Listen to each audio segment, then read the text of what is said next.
Good evening, everybody. Welcome to Carterville High School Saturday night basketball action as the Lions are hosting the Trico Pioneers here at Carterville High School. I'm Dave McKenzie, Scott Hudson alongside, and Carterville coming off a win last night on the road, a conference win, Scott Hudson. It's important when you win, but it's even more important when you pick up that conference win as they knock off Anna Jonesboro 53-48.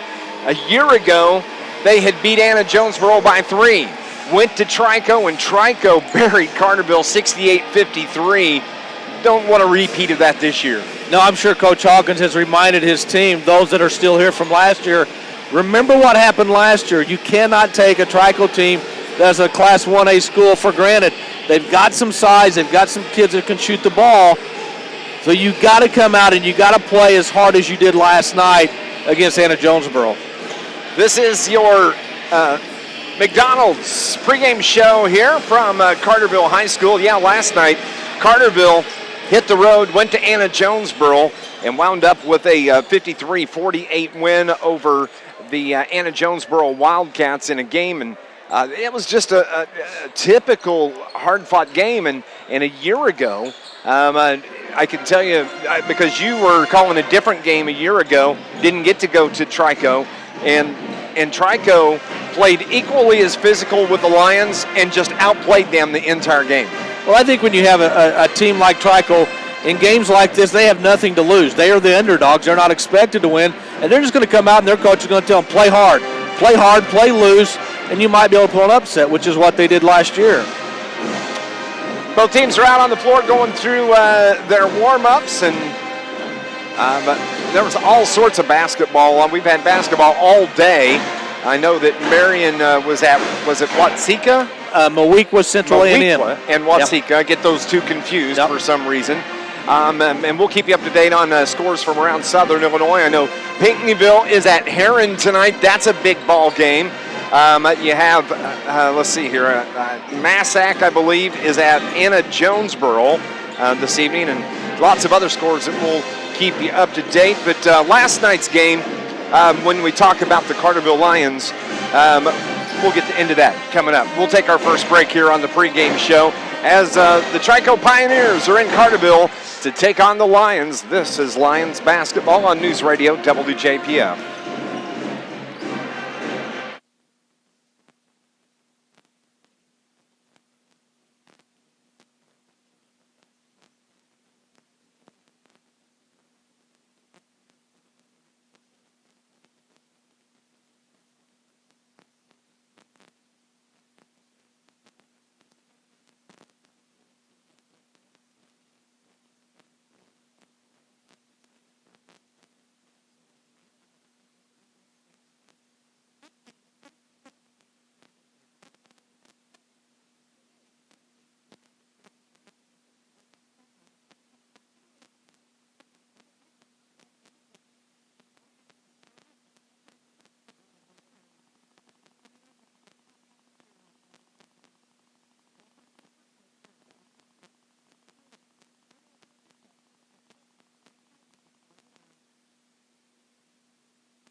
Back at Carterville High School, it's Dave McKenzie and Scott Hudson. Scott, last night in that win over Anna Jonesboro, we saw a big game from Connor Hawkins. He came out and really kind of set the tone for the Lions early in that game as he hit for 4 3-pointers right in a row and really kind of, as I said, set the tone for that Lions win last night at Anna. Yeah, Carterville came out of the gate slowly offensively, and Connor came off the bench and provided that offensive spark that they really needed. Hit those 4 threes, as you said. Got Carterville that big lead, which they squandered in the second quarter. But Carterville played a good first quarter, a very good third quarter. Fourth quarter just kind of held on. But, you know, we saw some good things last night. What about the play from Preston Sumner in the first half? I mean, he was dominant on the inside. I know he created at least 3 turnovers. Eli Downen, a double-double last night. So we're starting to see some of the players play as well as we thought they would, coming into this season. And if Connor Hawkins can come off the bench, I mean, he doesn't have to hit four threes in a row every night. But if he can come in and give you 8 to 12 points a game, that'd be a big boost. And we talk about how big those three-pointers were, but we talked about it on our drive home last night. To me, the biggest of those shots was the rebound that Connor got coming off the board and put back, got fouled, made the free throw, and that was just a morale booster for everybody. Yeah, I think Connor played well on both ends of the floor. Also, remember, he took a charge where he took an elbow to the jaw, and so he played well on both ends of the floor. That's got to help his confidence. He's a shooter, and there's been times over the last couple of years that he hasn't been shooting the ball well from the outside, but he's the type of kid that if he gets hot and you leave him open, he can help a team win a ball game. Carterville comes into tonight's game with a 3-5 record. I didn't get what Trico's was. They are 3-3. 3-3. They won their first 3, and they've lost 3 in a row, so they're in a little bit of a funk right now. I had somebody talking when we were talking about the records there, but Carterville 3-5, and don't forget, coming up on Thursday, they're going to open up play in the El Dorado Holiday Tournament. We're going to go on and take another break, and we'll continue here on our McDonald's pregame show as the Trico Pioneers prepare to take on the home team Carterville Lions here on NewsRadio WJPF.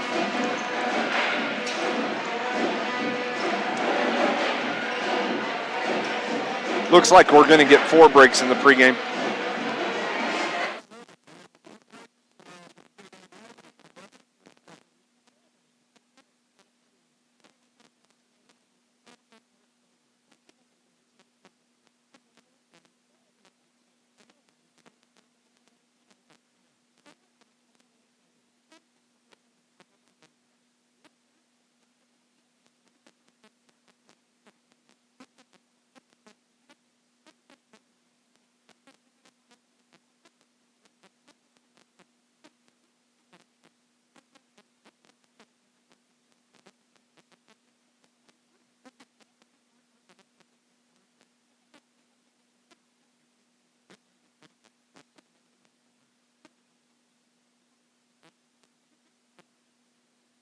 Marion beat Mount Zion 67-47. Rochester beat Harrisburg.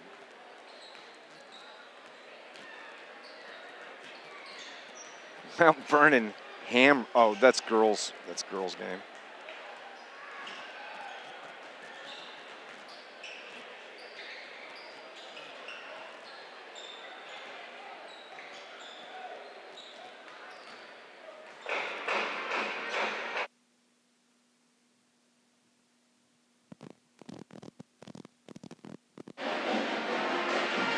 Welcome back to Carterville Lions basketball here on News Radio WJPF. Dave McKenzie and Scott Hudson was looking through the schedule of games. Scott and Marion hit the road today. Watsika is where they went to, correct? Moweaqua, Central A&M. My bad. That's all Again, right. Well, they played Mount Zion. Yes. And they won by 20, 67-47. Rochester knocked off Harrisburg this afternoon, 47-36. In girls action, it was Mount Vernon all over Murfreesboro, 76-32. Granite City knocked off the Carbondale Terriers, is this right? 69-42? No, Carbondale over Granite City, 69-42. And DuQuoin over Harrisburg, 61-57. And in girls play, Mount Zion beat Effingham, 47-35. We're just a few minutes away from the tip here at Carterville High School. Let's talk about what do you think? What do we know? What little bit do we know about Trico Pioneers? We even asked Coach Shane Hawkins in the postgame, what do you know about him? And he was like, I don't really know anything. Yeah, I know 2 of their losses have been to Murfreesboro and Chester. Of course, Carterville will play Chester later this year. I think they've beaten Galatia, Steelville, and Sparta. Of course, Sparta, a bigger school, and Steelville had a very good Class 1A team last year. Trico Trico's very tall, and they play hard. We saw them play hard up at the Pinckneyville tournament, Christmas tournament, when we were up there a few years ago. They will play hard. There's no question about that. I think for Carterville is they can't, the big game of the weekend was last night, obviously. Conference game on the road, you get the big win, you're 2-0 in the conference. But you can't relax. You can't let Trico come in here and take it to you in the first half. Carterville, they did come from behind last night, which is a good sign that they can't come from behind to win a game. But Carterville does not want to let Trico stay around, hang around into the late of the third quarter, early in the fourth, and maybe try to pull the upset. Well, this is an emotional game for Trico. They're going up against their former coach, and I'm sure all these guys that played knew Shane Hawkins when they were little ball players wanting to play for the Trico Pioneers. They would love to come into this house and beat this Lions team. No question, and their coach is probably saying, hey, fellas, same scenarios last year, only we're at their place. We were not expected to beat them, and we beat them rather handily. So why not go in there and pull an upset tonight? For Carterville, they win tonight. They will have won 4 of their last 5, heading into the El Dorado Holiday Tournament on Thursday morning. Do you know that's 8:30 in the morning Thursday? I've heard that. They're going to take on NCOE at 8:30. We'll have the pregame show starting at 8:15. That is totally dependent on whether Tom Miller will push the button to put us on the air. That's true. We are at his mercy on that, but we're going ahead with plans that we're going to be on the air at 8:15. NCOE, if Carterville wins that game, they'll play at 1:45 on Friday. If they lose, we're going to roll the cots out, take a nap, and we're going to have a basketball game on Thursday night at 10 o'clock, the tip-off. Yeah, let's hope that doesn't happen. And, the other thing, too, is, that Carterville should beat NCOE. There are upsets that happen, but I think Carterville takes care of it and still move to the right. But then they'll play Heron, a team that they lost to here in the Pyramid Plus a few weeks ago. The difference between that game a few weeks ago and the game that might be happening on Friday is Carterville will have Austin Garby in the lineup, who they didn't have when they played Heron the first time. And that game could be, Scott's the best at brackets. He's always looking ahead. He looks out what the matchups could be down the line. That could be an 8:30 game as well. Well, if Heron beats Carterville, if they meet up on day 2 and Carterville loses that game, Carterville will come back on Saturday morning at 8:30, and they'll be playing somebody else that's lost in the second round. And then if Carterville were to win that, they would come back at 6 o'clock Saturday night and play for 5th place. So those are different scenarios. We just hope that Carterville keeps moving to the right and don't have to worry about it. Just win, baby. Yeah. That's all it is. When you get into a tournament like that, just keep, like Scott says, keep moving to the right. You don't want to go to the left. And we'll have the Carterville NCOE game for you starting at 8:30 coming up Thursday morning, the day after Christmas, right here on News Radio WJPF. Carterville Lions are back out of the locker room. They're all sporting some white long-sleeve shoot-around shirts with their numbers on the back. Carterville, of course, in the home whites tonight. And Trico will be in their road blues as we are getting set for the national anthem. And when we come back, we'll have the starting lineups and get this basketball game underway as the Trico Pioneers visit Carterville High School. Lions basketball is coming up next on News Radio WJPF.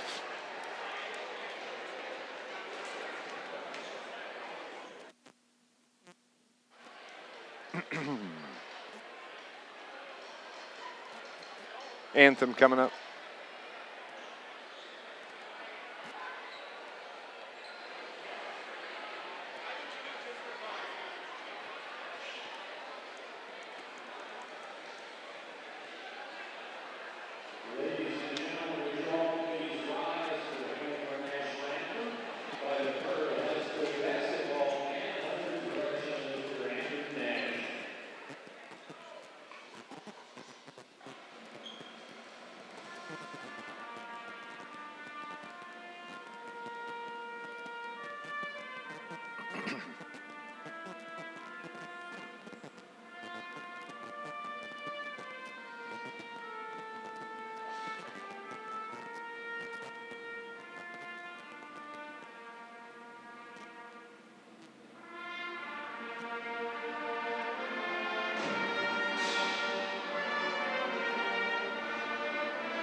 Welcome back to Carterville High School. Dave McKenzie along with Scott Hudson. Nice job by the Carterville High School band on the national anthem tonight. Nice crowd in here. I know it's the last main shopping day before Christmas.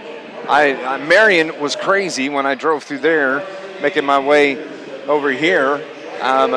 It was just, there was so much traffic over there, so a lot of people were out. Yeah, I left after the Sports Voice this morning. I went to Carbondale, and quite frankly, it was not that crowded in Carbondale mid-morning.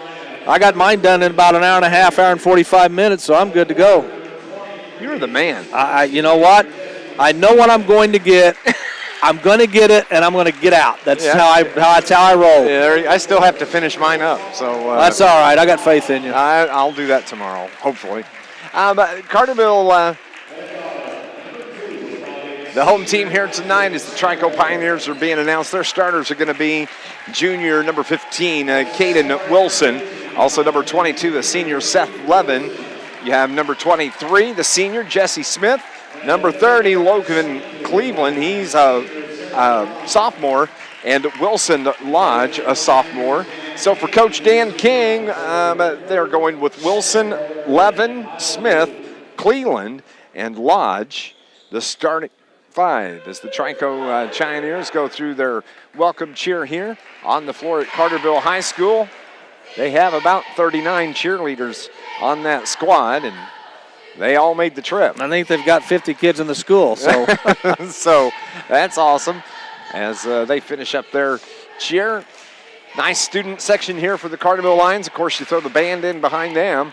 And good crowd here for the Carterville Lions. And Trico traveled well also. Yes, they did. Big game for the Trico Pioneers and the Carterville Lions.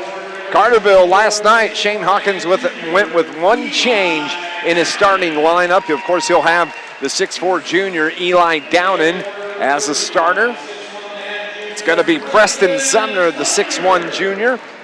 Sumner wound up with 9 points in that game last night, all in the first half. At one of the guard positions, the 5'8 senior Carson Pearson, he wears number 23.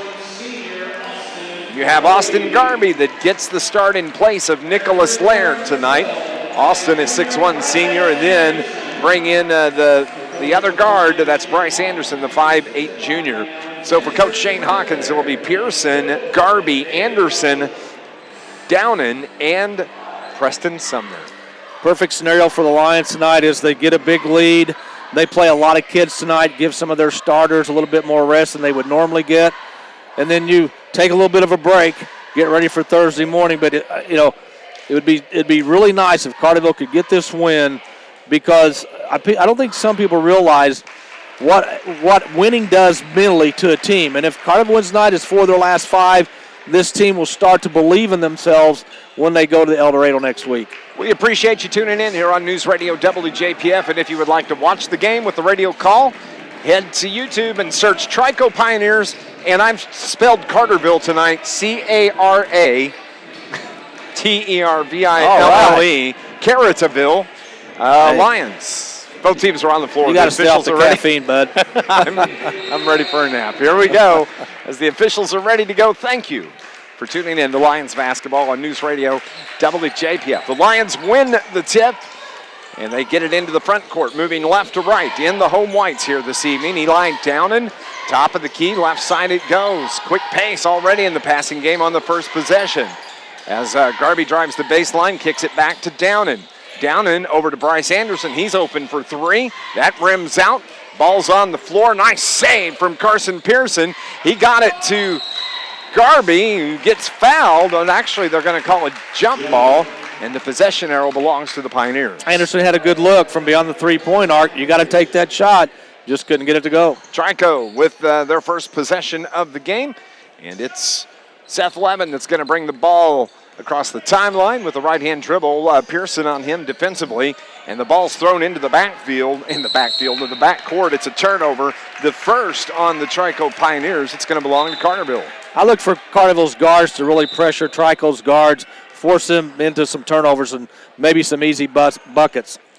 Ball's going to be on the near side, right next to the Trico bench. And Coach Dan King As Downen triggers to Bryce Anderson. Downen has the ball now on the right corner to the right block to Sumner. They work it around the perimeter. Garby takes it to the hole. Right-hand layup is good for Austin Garby. Carterville's on the board, 2-0. Garby's very good on the baseline on either side with strong moves to the glass. Seth Levin with the left-hand dribble. Top of the circle it goes. Nice tap pass from the top of the key. Down into the paint to Caden Wilson, and then Garby comes in and just strips the ball from behind, knocking it out of bounds. It stays with the Pioneers. Garby looked like he was a pitcher winding up for about a 96-mile-per-hour fastball. Yes, he did. Wilson Lodge with the ball now to the free throw line.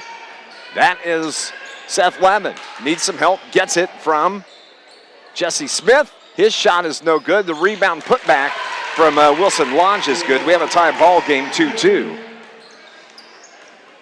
Carterville brings it across the front court. Garby has it on the right side. Now they work the perimeter left side. Downen to Pearson, who launches from three off the iron. And Carterville gets the rebound. That's Bryce Anderson. Gets the ball to Eli Downen between the circles. Back to Anderson. Drives the baseline. His pass is thrown into the seats. Turnover on the Lions. Now, again, trying to force things. Let the game come to you. Trico's in a zone. Just be patient. Take good shots. Carterville, their first turnover. Trico has one. We're tied at 2. 6 minutes remaining here in the opening quarter. As the Pioneers have it in the front court. They work to the right side. Out on the wing. Up top of the key to Cranenwetter. The senior, Isaac. He wears number 2. Has it on the right block. Tries to put it up. I don't know if that was a shot or a pass or what, but it went out of bounds and it's going to belong to the Lions. Well, we're going to say it's a shot. Both teams with one field goal here early in the first. Tied at 2. Carterville into the front court. Carson Pearson waits on his teammates to cross. They do. Downen's going to fire from 3 from the left wing and buries his first shot of the game. It's a 5-2 game. This is about the time last year where Downen really started to become be that vocal point on offense. In particular at the El Dorado Holiday Tournament. And look at Downen gets the shot block and then he gets called on the foul as the shot was put out from Seth Levin. The rebound wound up in the hands of Wilson Lodge. And Eli Downen picks up his first foul of the game. First team foul as well. That belongs to the Lions. At the line, Isaac Cranenwetter. He misses the first shot. This Lions broadcast brought to you by City of Carterville. Mayor Brad Robinson, the entire City of Carterville. Hey, don't forget to download their app that you can get at the Google Play or the Apple App Store. They'll keep you up to date on important information right there. Lions basketball brought to you by the City of Carterville. Carterville turns the ball over on the rebound. The shot is no good, and Downen finally gets it back. And they can break out of the backcourt. 5-2, Carterville on top. Just over 5 minutes remaining in the opening quarter. Anderson drives the baseline, gets it to Preston Sumner, and Downen, his three-pointer off the mark, and the rebound is run down by Caden Wilson. Into the front court. Levin has it, has Pearson on him. Carterville forces another turnover. Number 3 on the Pioneers. Right-hand layup is good from Carson Pearson. Yeah, I think Carterville's guards should be able to create some turnovers against Trico's guards tonight. They got a 5-point lead right now, 7-2. Nice pass, 15-footer is in and out from Cranenwetter, and a foul was called on the floor. The backside official was calling it on Carterville's Bryce Anderson. Yeah, Cranenwetter already has 2 offensive rebounds, and he's not one of the bigger kids on the floor. And did not start the game. Pioneers in the front court as Wilson dribbles it off the foot of Bryce Anderson. That's going to belong with the Trico Pioneers. Trico, early in this game, they're just a little bit too hyper, I guess would be the right word. They're having trouble just settling into their offense. They have the ball, drive, kick. Wide open 3 from the right wing. That's off the front of the iron. Short. And they're going to say it's going to belong to the Carterville Lions. Downen hands it off to Bryce Anderson. Now Trico picks up the pressure in the backcourt. The 1-2-2 full court press. Carterville breaks it into the front court. Pearson kicks his pass over to Downen. Too long, but Downen's able to run it down. Puts the dribble on the floor. Nice pass down low. I don't think Garby was expecting that. Off of his hands, turns it over. It's going to belong to Trico. I don't think Garby was expecting a howitzer. No, that's exactly right. Yeah, from 3 feet. Yeah. Garby says, oh, you were the quarterback. Oh, I forgot. That's why I don't play football. It's 3:42 on the clock. 7-2, Carterville on top by 5. Nicholas Laird ready to check in, as is Caden Hawkins. From the free throw line, the shot is good from Isaac Cranewetter. His first bucket of the game, 7-4. Lions lead by 3. Downen and Anderson bringing the ball up against the press. They get it into the front court. Downen has it now. Finds Garby wide open, steps inside the arc, throws it over to Pearson. Has to bobble it and fight for the ball. Gets it to Anderson. Now around top of the key. Downen off the back of the iron. And the rebound by Seth Levin for the Pioneers. Gets it to Jesse Smith. Jesse Smith runs into a double tree. That ball, double team, and that ball's tipped away from Preston Sumner. He forces the turnover. Here come the Lions. Over to the corner. Carson Pearson passes up on the three-pointer. Dribbles back, gets it to Downen. He's in the right corner. Ball popped out of his hands, gets it back, and he throws it to Bryce Anderson. Back to Downen, left-hand dribble. Skip pass, left wing. Pearson for 3. Good! Well, it'd be good to see Pearson start shooting well from the outside. That'd give Carterville another outside weapon. Yeah, see all the guards kind of able to bury that shot and win open. 2:23, it's 10-4. Carterville a 6-point lead. On the right wing, Jesse Smith to Cranewetter. Now they get the ball to Wilson. He dribbles into the paint. Look at Preston Sumner right there. Forces the ball away, but the Pioneers control. It's now in the corner. Down on the low block. Good defense. Nice pass, and Cranewetter's there to convert. He's able to bank it home. He has 4, and it's a 4-point game. As Carson Pearson is fouled, and Coach Dan King says, well, he stepped on the sideline. Honestly, Dave, I hope Trico presses Carterville the entire game. I think Carterville can break their press, but they need to practice against a press because they're going to see it in the El Dorado Holiday Tournament. Yes, they will, by several teams. Yes. It's a tough tournament over there. Caden Hawkins, who just checked in, has it. He runs into a trap. His skip pass over to Anderson. He gets it to Downen on the floor. Downen loses the handle, and it's a turnover on the Lions. Turnover number 4. Pioneers. That pass is stolen away. I believe Caden Hawkins intercepted that, and Carterville turns it over for their 5th. The other way. Minute 23 on the clock. Jesse Smith now over to the left corner. Shot is no good, goes out of bounds. Yeah, Preston Sumner, the only person there for the rebound that went off his knee. That's how high he jumps. Yeah. And I have a 2-inch vertical jump. Pioneers have the basketball. We have a foul, a dead ball foul, and it's going to be on number 21, Caden Hawkins. The first foul on Hawkins, 3rd team foul on the Lions. Minute 14 remaining, 10-6, Carterville on top. Cranewetter on the left wing, bounce pass to Logan Cleveland. Nice floating shot, no good from Jesse Smith. The putback is good from Wilson Lodge. Lodge is a big boy, and he got the offensive rebound. Trico has 4 offensive rebounds right now. Bryce Anderson got away with the walk, but he gets fouled from behind. Cranewetter just picked up his first foul. Trico fans to our left not happy about the non-traveling call. Bryce wearing a wrap on his left lower calf. And last night he rolled his ankle late in the game, said he was okay when he came to the bench, and seems to be moving fine here tonight. Preston Sumner down low, backs his way underneath the basket. Nice kick out pass to Nick Laird from the baseline, in, out, no good. And the Pioneers try Preston Sumner Got his money's worth on that foul.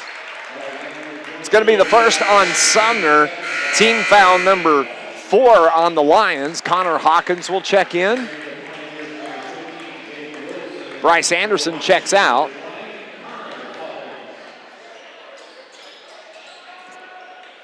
(10-8), 2-point ball game, 27 seconds remaining in the opening quarter. Pioneers have the basketball. Seth Levin across the timeline, gets it to Wilson Lodge. Lodge looks for Caden Wilson. Wilson has Connor Hawkins on him. Dribbles to the top of the circle, now works it back to the right wing. Pass down on the paint. Wilson Lodge is there. He's able to bank it home. Tie ball game, 10-10. And the ball's thrown away. Another turnover. Actually, Trico knocked the ball out of bounds. 0.7 left. It's going to have to be a throw, a tip. Somebody needs to break to the rim. Nick Laird gets the shot off the top of the backboard, and that's how we end the first quarter. We're tied at 10. Second quarter action is next on News Radio WJPF.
This Lions broadcast is brought to you by Charlie's Air Conditioning and Heating in downtown Carterville. For over 30 years, Charlie's can handle any heating or cooling job. Call 985-2502. We're tied at 10 as we start the second quarter. Nice pass down low. Preston Sumner misses the bunny. Carterville basketball. Caden Hawkins takes the inbound pass from Austin Garby. Top of the circle. Garby has it. Preston Sumner now. He's guarded by Wilson Lodge. Nick Laird leaves the ball, and he's fouled. He was left the ball for Garby, but he was fouled before the pass. The foul is going to be on Caden Wilson. That is the first on Wilson. Now, they've been trying to get the ball down low to Sumner, but Lodge has done a good job of keeping Sumner from getting the ball most of the time.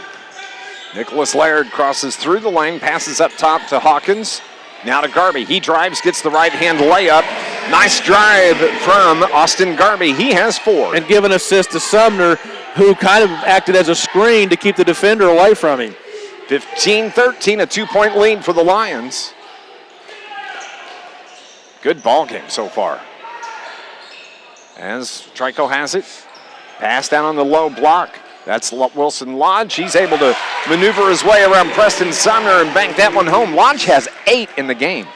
Lodge is a tall boy, and him and Sumner are probably going to be battling all night long. It's going to be fun to watch the rest of the game.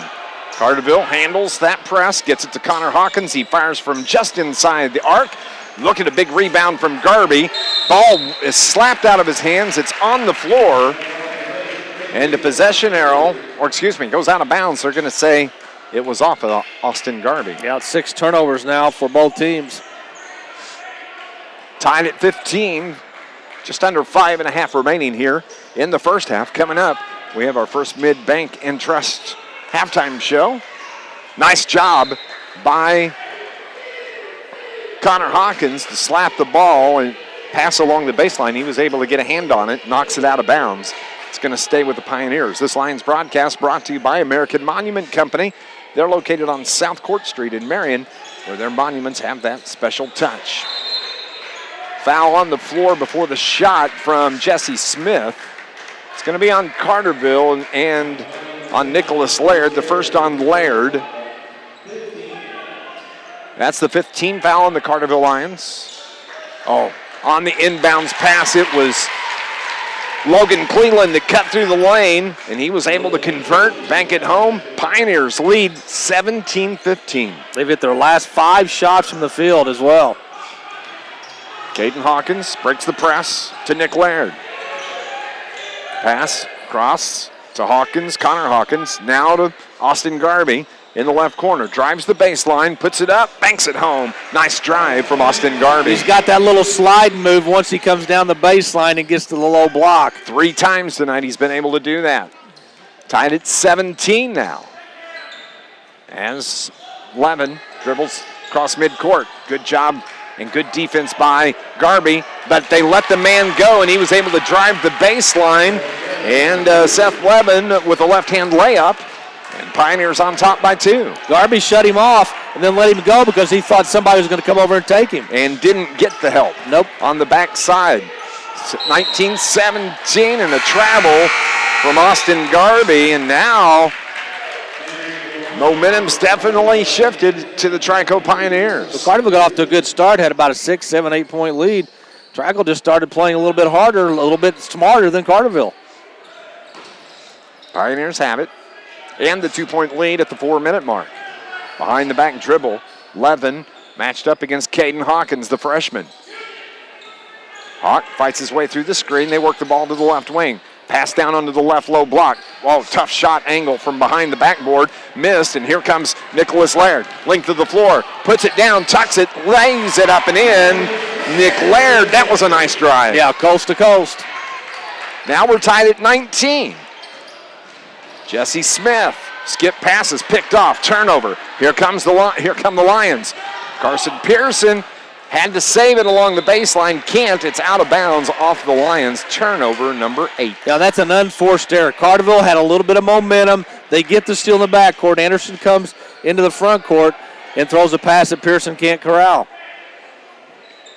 Shane Hawkins is about to have a coronary. Angrily sets his behind down on this seat on the Carterville bench.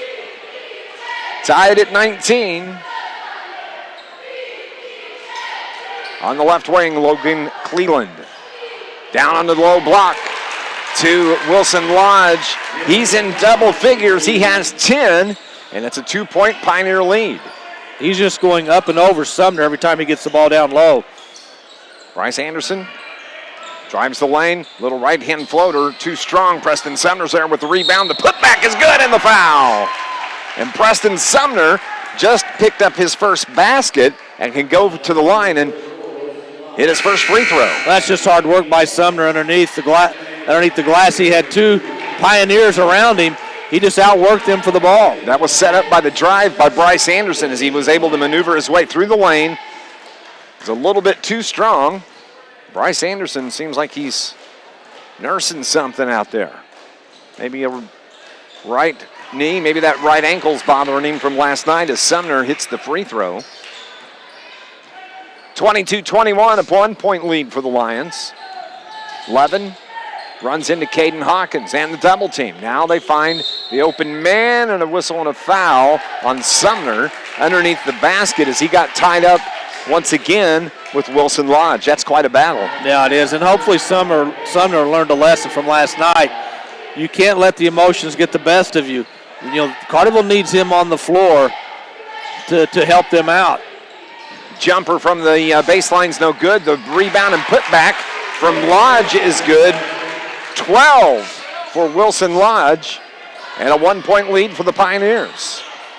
Bryce Anderson gets it down low to Sumner. Head fake. His right-hand shot a little short. Ball goes out of bounds. They're going to call a foul on Trico as Anderson came flying down the lane to get the rebound and about got his head taken off. Wilson Lodge has just picked up his second foul. He's going to come out of the game. That's good hard work. He's got a dozen here in the first half. Even slaps hands with some of the fans in the seats below us. Nick Laird, he misses from the baseline 12-footer. And into the game is Garrett Teese. related to Robert Teese from News Radio WJPF, just not sure how. I can already tell that Garrett Teese is more athletic than Robert. Already. He's not listening, that's why I can say it. I don't know. I think he stays up late on Saturdays. Oh, does he? I don't think he has to work on Sunday. That's true. I forgot about that. So he may be here somewhere, actually. 2 minutes remaining in the half. 23-22. Trico on top of the Lions. Pearson, one dribble on the right wing, gets it down low. They're really working it hard to get it down into the paint to Sumner. Nice job from Sumner. Gets a pass from the floor out. The shot from Anderson's no good, and it goes out of bounds, and they're going to call a pushing foul on Isaac Cranwetter. Actually, they're going to call it, I think, on Laird. Yep. Oh, it is on Laird. On Cranwetter. Number 2 on the senior, Nicholas Laird. So another senior, Isaac Cranwetter, goes to the line. He's going to have a chance to shoot the 1-and-1. Trico 0 of 2 from the free throw line so far. There's only been 3 free throws shot in this first half. I think it was like 33 last night at Anna Jonesboro. Jesse Smith comes out for the Pioneers. Into the game is Nicholas Lissamore. Connor Hawkins is going to come in to replace Nicholas Laird. So right now on the floor, the Hawkins brothers, Connor and Caden, Pearson, Bryce Anderson, and Austin Garby. Cranwetter misses the second free throw. And with 1:36, Pioneers keep the ball. Oh, should be a charge. It is. As it was Lismore that went charging down into the paint, into the Carterville line. They held their ground. That's a charge. And that's 8 turnovers now on Trico. Each team has 8 turnovers. Bryce Anderson dribbles through the pressure. Gets it into the front court, but Trico gets the double team. The ball goes out of bounds off of Carson Pearson. Good defense right there from Trico. Now they double team Pearson. He dribbled the ball on the boundary. Another turnover for Carterville. Unforced. Yeah. Or forced, I guess. That one would be. 75 seconds remaining in the half. Coming up, our first Mid-Bank and Trust halftime show. 24-22, Pioneers on top. Logan Cleveland hands it off. To the right side it goes. Almost picked off by Garby as Teese steps into a three-pointer. Too strong, and Carterville's Caden Hawkins gets the rebound. 47 seconds remaining. As he gets the ball to his brother Connor, it winds up in the hands of Carson Pearson. Bryce Anderson shoots from 3, no good. And on the run, the rebound. Here goes Lissamore. He has the ball stripped from behind. Bryce Anderson takes it from him, brings it back the other way. The dish to Pearson. He travels. Yeah, he sure did. Well, the pass got to him too late. He was too far to the basket, and he really had no opportunity to go up and shoot. But Carterville has just not played a good second quarter. And that they're letting Trico hang around. Trico's got all the confidence and momentum right now. Garrett Teese checks out for the Pioneers, and they have the ball. Under 30 to play. Now under 20 to play. And a 2-point lead. It was tied at 10 at the end of the first quarter. Trico a chance to extend the 2-point lead going in at halftime. That would make them very, very happy, I'm sure. Drive down the baseline, and a blocking foul is called on the Carterville Lions, and that's going to be on Connor Hawkins. Trico will go back to the free throw line. They'll shoot 1-and-1. Trico 1 of 3 from the line so far tonight. Here's another key to this game, Dave. Carterville's only been to the free throw line one time. And that was Preston Sumner. Yep. As Lemon hits the front end of the 1-and-1. He's got 3 in the game.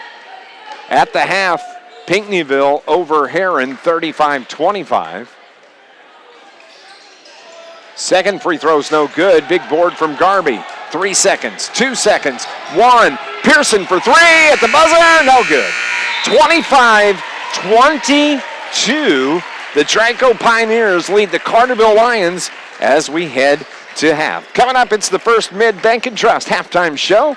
This is Lions basketball on News Radio WJPF.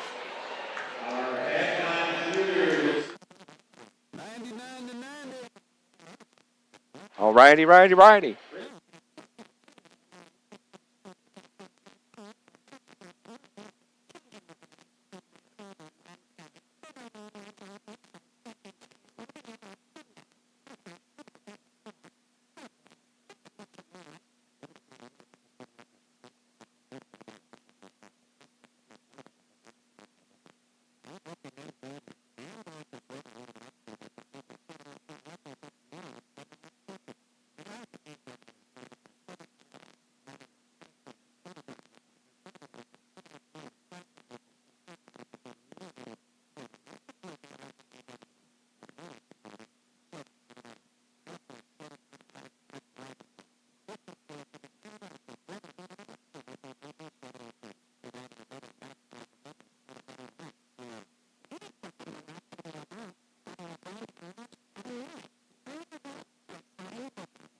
We're at the half here at Carterville High School, and the Trico Pioneers lead the Carterville Lions 25-22. Carterville, not a good first half, shooting the ball. Turnover-wise, they only shot 36% from the field. Trico shot 46% from the field, but Trico shot 60% in that second quarter. That's one reason why they have a 3-point lead. Trico out-rebounded the Lions 11-10. Trico led in rebounding by Lodge with 4. 3 of those offensive rebounds. Carterville had 3 players with 2 rebounds, Sumner, Downen, and Garby. Carterville with 10 turnovers in the first half, Trico with 9. When you look at the scoring for the Pioneers, they're led by their big guy in the paint, Wilson Lodge. He had a dozen first half points for the Pioneers. Then you had Logan Cleveland with 5, Seth Levin with 3, and Isaac Cranwetter with 5. 25 points scored by the Pioneers in the first half. For the Carterville Lions, they are led by Austin Garby. He has 6. Preston Sumner has 3. Eli Downen with a big three-pointer. And that's it, though. Just 3 for Eli. 3 for Connor Hawkins after his made three-point attempt. Nick Laird with 2. And Carson Pearson has 5. Carterville put 22 points on the board in the first half. Well, I think one thing Carterville's got to do in the second half is they've got to find a way to get the ball inside to Garby and or Sumner and or Downen when he's in there. Garby had a couple of nice moves on the baseline to score down low. You've got to get to the free throw line a little bit more. Carterville only went to the free throw line one time in that first half. That was when Sumner converted the three-point play. But Carterville's got to find a way to pound the ball on the inside, get Lodge in foul trouble, get some of the other players in foul trouble, and score points while the clock stopped. This is exactly what Shane Hawkins did not want to see coming into this game from his Carterville Lions. Well, I also think that Carterville got caught up in trying to rush their offense. Yes, Trico is putting on a full-court trap, but even once Carterville got into the front court, they were trying to do too many things. I know I sound like a broken record. You got to let the play come to you. You can't force things. Now, Carterville did have some open shots in that first half. They just didn't go down, and that's been one of Carterville's bugaboos all year, not hitting the open shot. Absolutely, as they trail by 3 here at the half, 25-22. Let's see if we can update some scores from around Southern Illinois. As we mentioned earlier, at the half, Heron trails Pinckneyville. Pinckneyville, number 1 in the state or number 2? No, they are number 3 right now, I believe. 35-25 over Heron, that game at the half. That's the only score that I've got so far, not got an update on Massac at Anna Jonesboro. We'll flip over, see if I can get an update here on a couple of scores for you.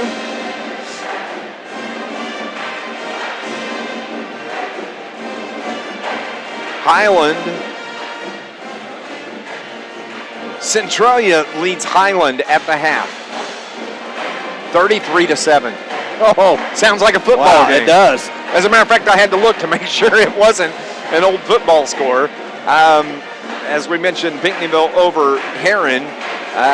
Let's see here. Goreville is playing West Frankfort. That score is not updated. It was girls today. They won over Sparta. Blew out the Bulldogs 64-21. Congratulations to Matt Crane. His Carterville girls 12-1 on the season. Now they're having an outstanding season yet again. You know, their only loss early in the season in a tournament.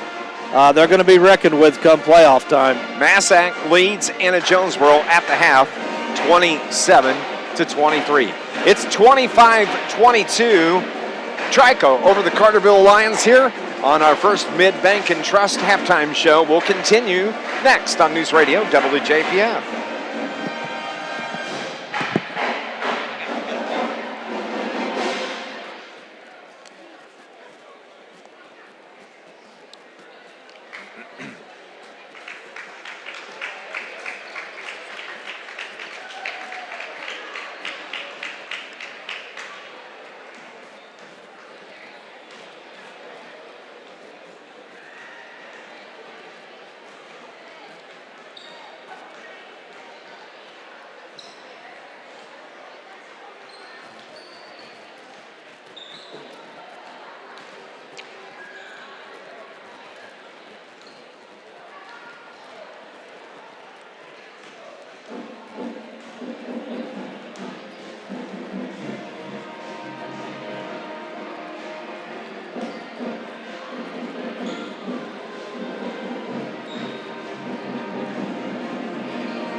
(25-22). We're at the half here at Carterville High School as the Pioneers lead the Lions here by 3. And Trico came out of the locker room with about 5 minutes left here in the halftime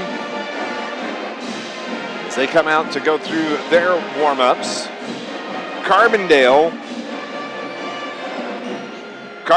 defeated Granite City tonight. This from our friend Roger Midland, 62-49. And as we mentioned, Massac leads AJ 27-23 at the half. Keys for Carterville, Scott Hudson, as they start play here in the second half.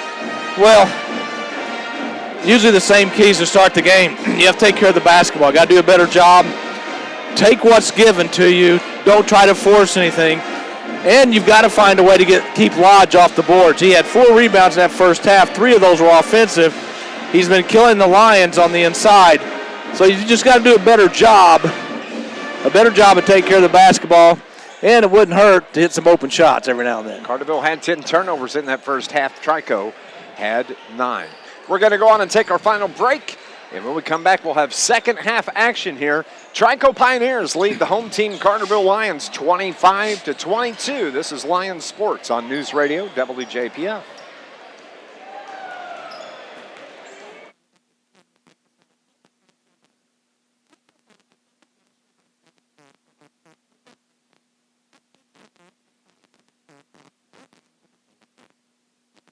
Down the lane, floats it home.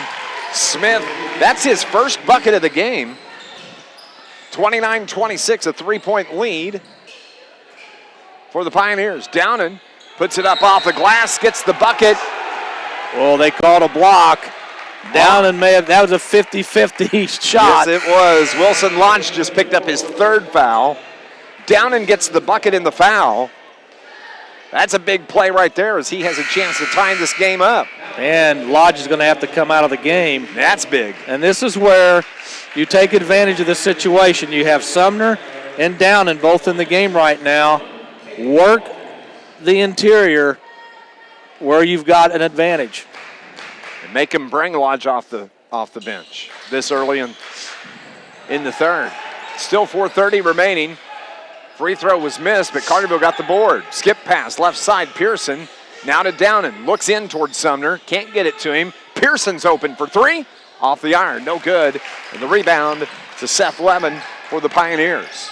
They bring it into the front court. Right side, right wing. 29-28. Pioneers the 1-point lead. Nice drive to the bucket. That is Caden Wilson, and Preston Sumner just picked up foul number 3. Sumner was a little late getting there, and there wasn't much contact, but enough that the official called the foul. Pioneers can extend the lead at the line is Caden Wilson, and he hits the first free throw. This Lions broadcast brought to you by Home Renew, serving Southern Illinois. Protect what matters most with Home Renew. For roofing, siding, storm damage, repairs, and gutters, giving you peace of mind, call 694-9100. Call Home Renew. Second free throw is good from Caden Wilson, and we have a timeout. It's called on the floor. It's a 30-second timeout. We'll pause. Trico leads at 31-28 on News Radio WJPF.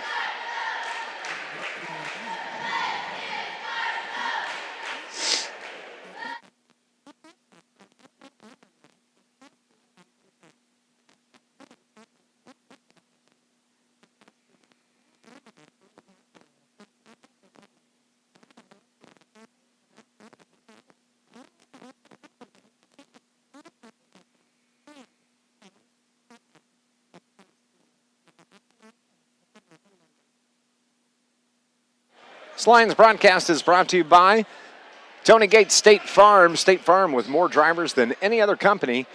You need to get to a better state with State Farm. Carterville basketball, they trail by 3, 31-28. 4 minutes remaining in the third quarter. In the front court, Downen. Caden Hawkins in the game. Connor Hawkins fires from 3, and that's good. He just steps on the floor and starts launching them and makes them. That's 2 for him. Did the same exact thing in the first half. Down low, the shot is up and in for Cranwetter. He's got 9. I don't know how he even got that off. Yeah, Sumner couldn't do a whole lot. He just put his hands up because he's got 3 fouls. 2-point lead now, 33-31. Anderson finds a cutting Eli Downen. He lays it home. Nice pass and assist from Bryce Anderson to Eli Downen. And that's what Carterville needs to do more of. Get somebody cutting down the lane for those easy 5-footers. Especially with Wilson Lodge out of the game. That should be a charge. Oh, they're going to call a block on Connor Hawkins. Well, Trico's guards are doing a very good job of beating their man initially and getting into the paint. Carterville's guard interior, the outside of the guards have got to do a better job of keeping the Trico guards from getting inside. It's an airball free throw from Seth Levin, and he hears from the Carterville student section. I think it's ugly sweater night tonight for the student section. I think that's what that is. Fitting for this game we're watching. Yes, it is. Well, I hate to. Hey, got to call it like you see yeah, it. Exactly. 1-point lead for the Pioneers, 34-33. A whistle and a pushing foul on the Pioneers. That's going to be on Caden Wilson, number 3. That's the 4th team foul on Trico. Carterville has 16 fouls, and there's still 3 minutes left here in the third quarter. Preston Sumner on the low block, gets the bucket, gets the foul. Carterville takes the lead, 35-34. That's what you got to do. Sumner got the ball on the low block, took one dribble, but the dribble's in front of him, not to the side where a defender could get it, and they just turned and powered his way to the glass. And see what happens right there? because of that play, Wilson Lodge has to come off the bench with 3 minutes still in the third, and he's playing with 3 fouls. Sumner's at the line, shooting the and one. No good. And Trico gets the rebound, and Sumner reaches in and picks up his 4th foul.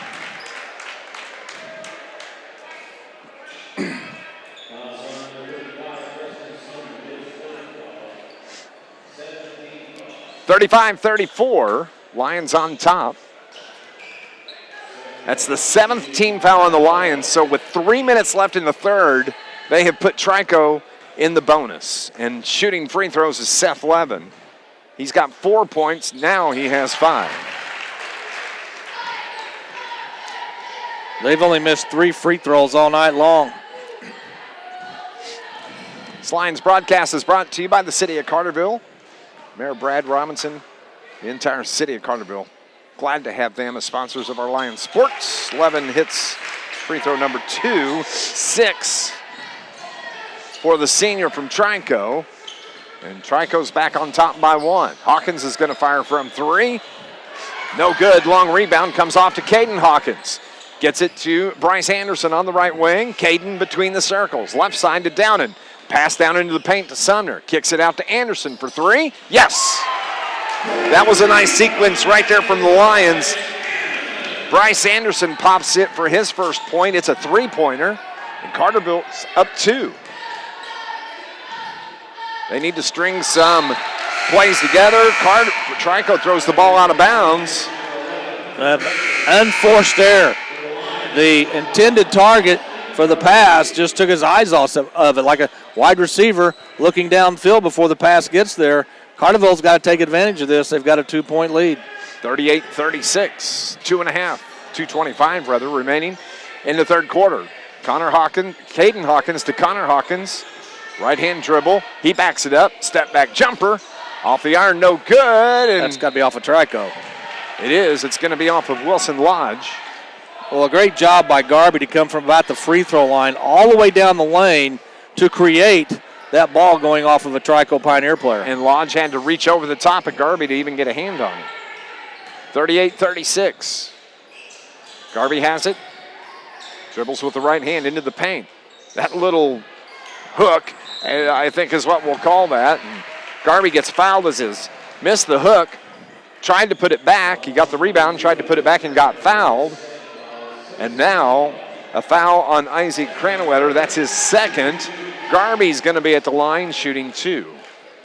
6th team foul on Trico. Garby hits the first. 7 in the game for the senior. Bryce Anderson checks out. Nicholas Laird checks in. On the floor, Connor Hawkins, Caden Hawkins. Garby's at the line. Downan's on the lane, and Nick Laird is there as Garby hits both free throws. Man, Carterville's back up 4, the biggest lead they've had since the first quarter. Yeah, early in the first quarter. We were tied at 10 at the end of first.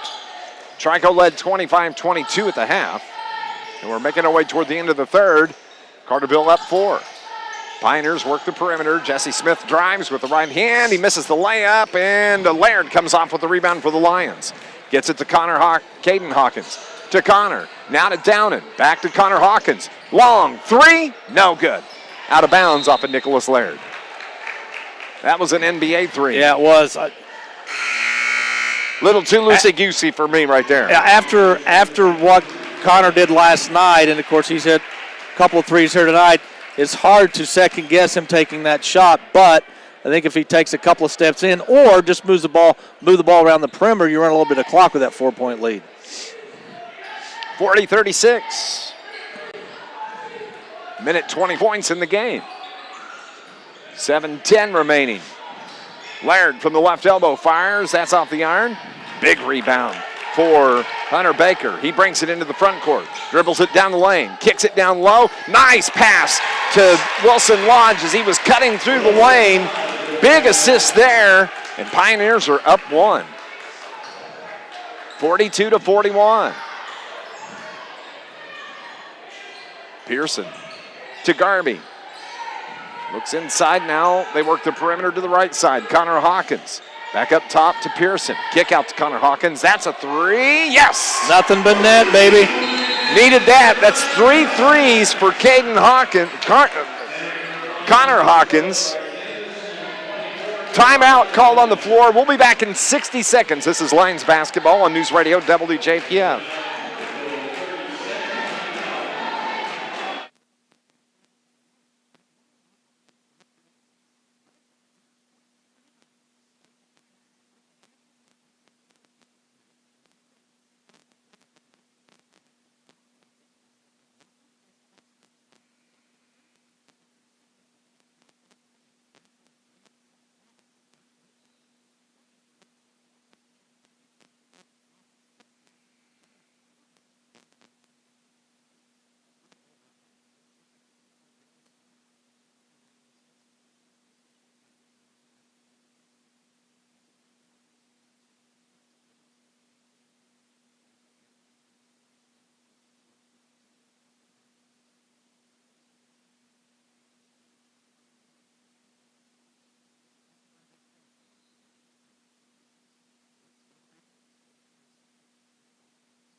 Carterville up 2, 44-42. Trico has the ball.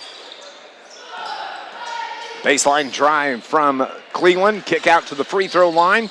That shot's too strong. Saved on the baseline nicely by Peyton Lovell. Down low.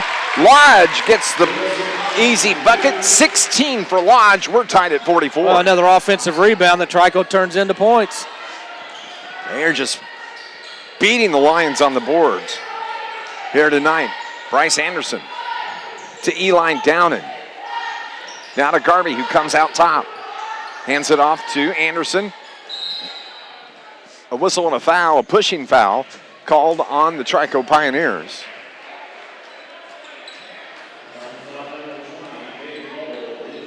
Peyton Lovell just picked up his first foul. Caden Wilson has 4. Wilson Lodge has 3 for the Pioneers, and at the line it's Bryce Anderson. Bryce has 3 points in the game, makes his first free throw. You get a feeling that this game may come down to free throws. Second from number 12. Off the front of the iron, it comes right back to Caden Hawkins. He dishes to Pearson, now to Bryce Anderson. Wide open 3 for Eli Downen, no good, and bodies slamming into each other. Garvey gets fouled, and wow, the Trico Pioneer fans are upset as Garvey is going to go to the line. They thought it was a clean block. Even Coach Dan King jumped up in the air, and Wilson Lodge just picked up his 4th foul here with 5.5 remaining in the contest. Well, if I'm Carterville, guess where I'm going with the ball? Right into the right paint. at him. And Garvey misses a free throw. Come on, fellas. This is not the way to try to get out to a bigger lead. They're free, guys. Nobody blocking you. Second. It's good. Garvey's into double digits. Austin just picked up his 10th point. He's going to check out for a couple of minutes. Preston Sumner back in.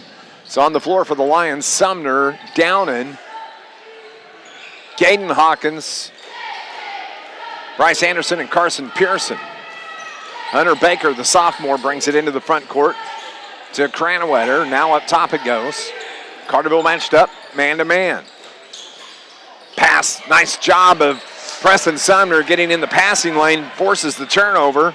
Is that just 5 on Trico in the second half? Left-hand layup, no good from Bryce Anderson. He's hurt, and he's down on the floor. He's been nursing something with a right ankle, something going on since last night. Yeah, he took it strong to the hole.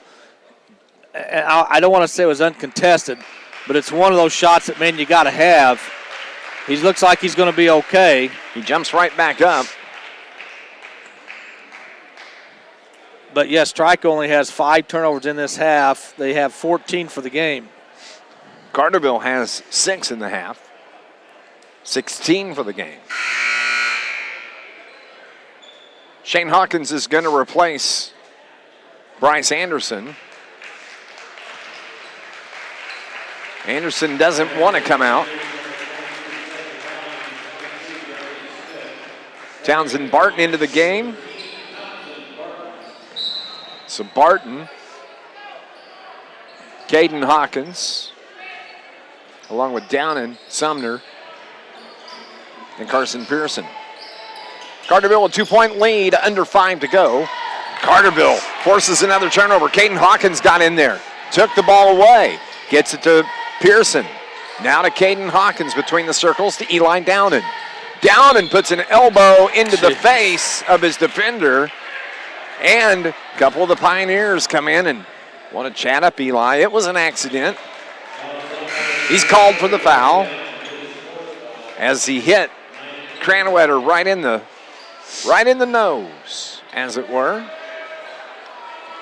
Carterville has had multiple opportunities in this fourth quarter to extend what was a 3-point lead. And Eli Downen has 4 fouls. Yeah, and that foul was way out on the perimeter. Again, he's just trying to make some space for himself, but you got to, you just have to be a little smarter than that.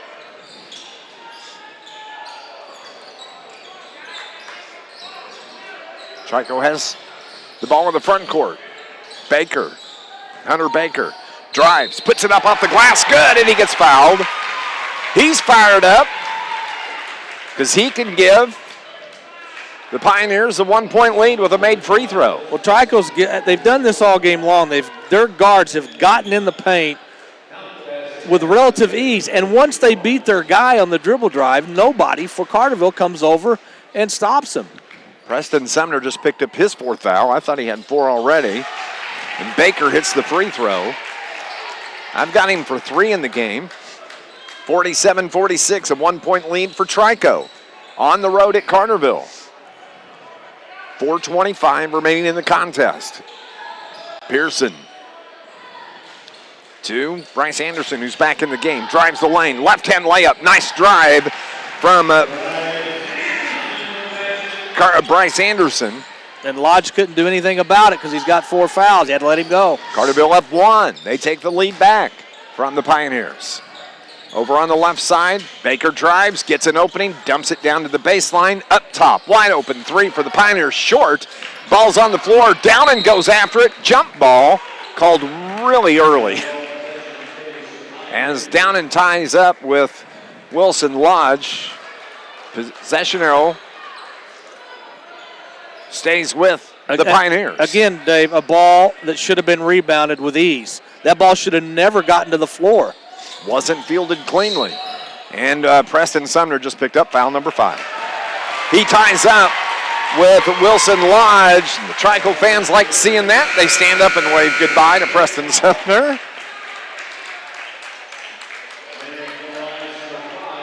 So Garvey will come in to replace Sumner.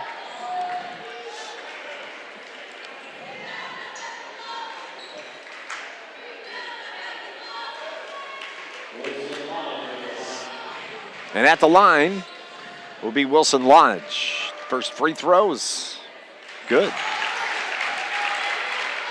Coming up, we'll name our Joe's Lawn Care and Snow Removal star of the game. Plus, we've got your Bank of Heron postgame show coming up. Tied at 48. 9 of 10 from the free throw line this half for Trico. 10 for 11. 18 points in the game for Wilson Lodge. We have a timeout. We'll pause 60 seconds. 49-48 Trico over Carterville on News Radio WJPF.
Carterville has the ball coming out of the timeout.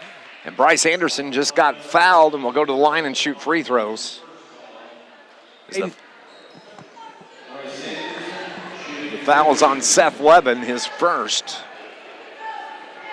Caden Hawkins took the initial shot on this possession and missed, but Garby tipped it back out to Pearson, and that kept this possession alive. Chance to tie here on the first free throw from the junior, and it's good. Bryce has 7 in the game. And they've all come here in the second half. We had a total of 5 free throws in the first half. We've had a total of 500 here in the second half. As he hits free throw number 2. Carterville's up a point, 50-49. 3:25 remaining in the game. Carterville won on the road last night at Anna Jonesboro, 53-48. It'd be nice to pick up a win and win 4 of their last 5. 3 ball from the right wing is no good. That shot taken by Cleveland. He gets his rebound and from the paint, puts it back in. 11 for Cleveland, and Pioneers are up 1. Now, you don't box the shooter out. He gets his rebound and scores. He has 4 offensive rebounds in the second half alone. And I think 3 putbacks after that. Carterville wants to slow it down. Downan's going to drive, step through the double team, and a whistle and a foul. Hawk wanted the continuation in the basket. Baker Hunter just picked up his first foul. So Downan, with the clock stopped, can tie the game with the first, take the lead by 1 with the seconds. The 6'4" junior misses the first. Both teams are in the double bonus now. Well, right now, the reason why Trico is ahead, they've shot free throws better in the second half than Carterville has. Downan needs this one to tie the game. 2:51 on the clock. The second from Downan is good. Eli's into double digits. That's his 10th point of the game.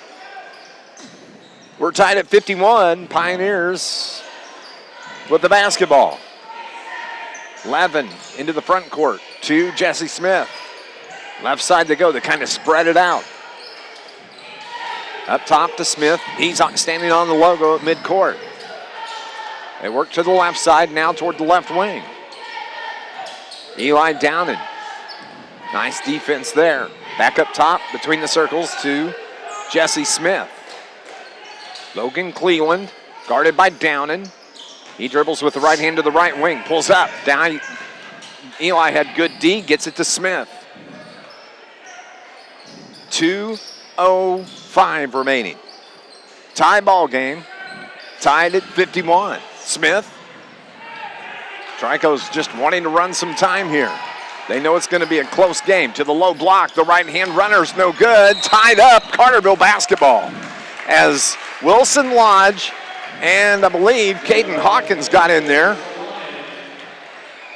And the ball belongs to the Carterville Lions. What now? What does Carterville do? Pinckneyville over Heron, 72-53. That's a final. Down low, the shot no good from Garby, and the rebound comes off to Trico.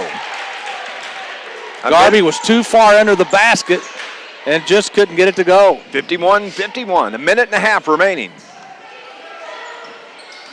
Jesse Smith, guarded by Carson Pearson, and he gets fouled by Pearson as he drove down the right side of the lane. And so Jesse Smith, the senior, will go to the line.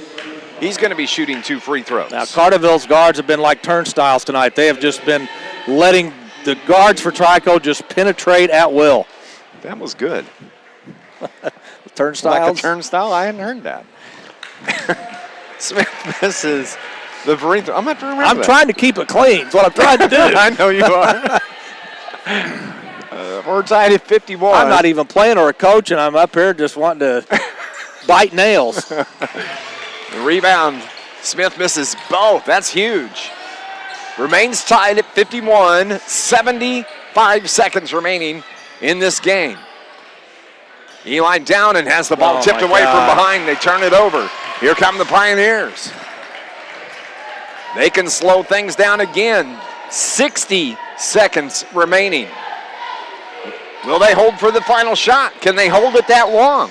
Can Carterville force a turnover? Let's find out, shall we? Nice backdoor cut. The layup is missed by Seth Levin. It was a beautiful feed. He just couldn't convert, and with 42 seconds, Carterville has the ball. A whistle and a timeout is taken by Shane Hawkins. 41.2 seconds on the clock. We're going to take a break as well. We're tied at 51 on News Radio WJPF. 60.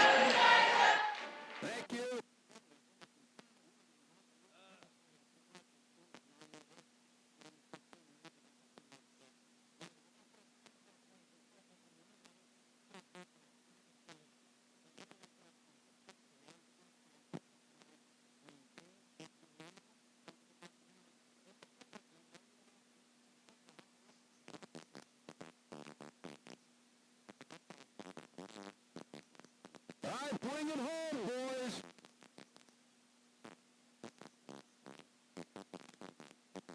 What Coach Hawkins has cooked up for the final 7.2 seconds. Don't forget, we're going to name our Joe's Lawn Care and Snow Removal Star of the Game. It's probably going to come down to who can make this shot. It could very well, because, there really hasn't been a Carterville player to stand out tonight. Connor Hawkins has hit some big threes again, but we shall see. 7.2 on the clock, tied at 51. Timeout is taken now by Trico's coach, Dan King. We're going to take a break as well. We'll return, find out how this ends. We're tied at 51 on News Radio WJPF. You can go 60 here if you want.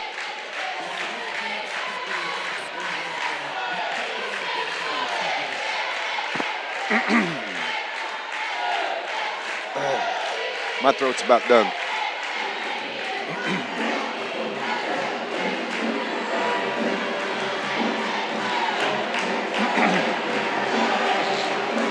You'll know we won if I choke to death on this lozenge I just put in.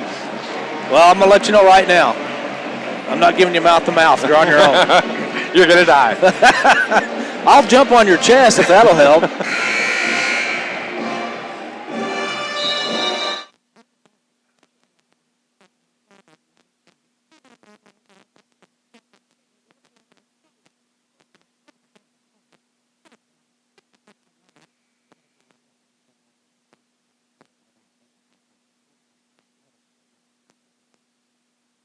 .2 seconds remaining. Carterville has the ball on the side. Here we go. This is for the ball game. Anderson's going to trigger the inbounds. Gets it to Downen. 6, 5. Downen turns, takes it into the paint. Floater is no good. Rebound, Trico. And we are going to overtime. Just couldn't get it to fall over the front of the rim. Just not enough oomph. And we're going extra session. Good look from Downen. Yeah. I don't know that we could ask for a better shot than that. And what he did the right thing. He got into the lane, didn't try to drive and maybe get called for a charge. He took a good shot. It was there, just not good enough. Wow, we are tied at 51, and so down on the scores table, they hang 4 minutes on the board. And the coaches are talking to their teams. We're going to pause for 30 seconds. Overtime is coming up next. We're tied at 51 on News Radio WJPF.